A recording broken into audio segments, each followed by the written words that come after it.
In today's video, I'm going to teach you how to make a phone call in Microsoft Teams. Whether you're new to Microsoft Teams or just need a quick refresher, I'll guide you through the process step by step, ensuring you understand each part along the way.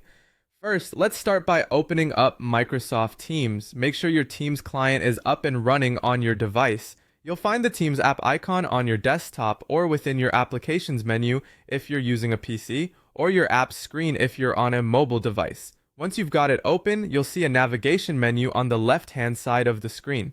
This menu is your gateway to many of the features and functionalities that Teams offers. Next, take a look at the menu on the left and you'll see a section labeled Calls.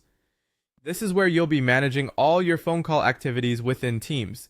Click on Calls to proceed. Now, you should see the Calls interface appear, showcasing a search bar at the top and several options below for your recent call logs and speed dials. We're going to focus on the search bar for now. It's a powerful tool that makes finding contacts a breeze. Type in the name of the colleague or team member you'd like to communicate with. As you type, Teams will automatically search your organization's directory and relevant contacts from your address book, making it easy to locate whom you want to call quickly. Once you see the name of the person you wish to call, click on it to view more options. Here, you'll see two icons, one for a standard voice call, which looks like a telephone, and another for a video call, resembling a small video camera. Click on the phone or the video icon next to the contact's name depending on whether you want to make a voice or video call. This will initiate your call, and in no time, you'll be connected. Making a call in Microsoft Teams is really that simple. Remember, this method is efficient for reaching out to internal team members.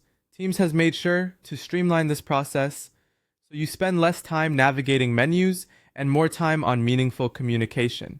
If you are having difficulties, ensure your internet connection is stable and check if you have the required permissions or settings enabled on your device to place calls. To wrap things up, these steps will significantly ease your experiences in making calls within your organization using Microsoft Teams. We hope this guide was helpful. If you encounter any issues or need further assistance, don't hesitate to explore more of our tutorials or reach out for help. Happy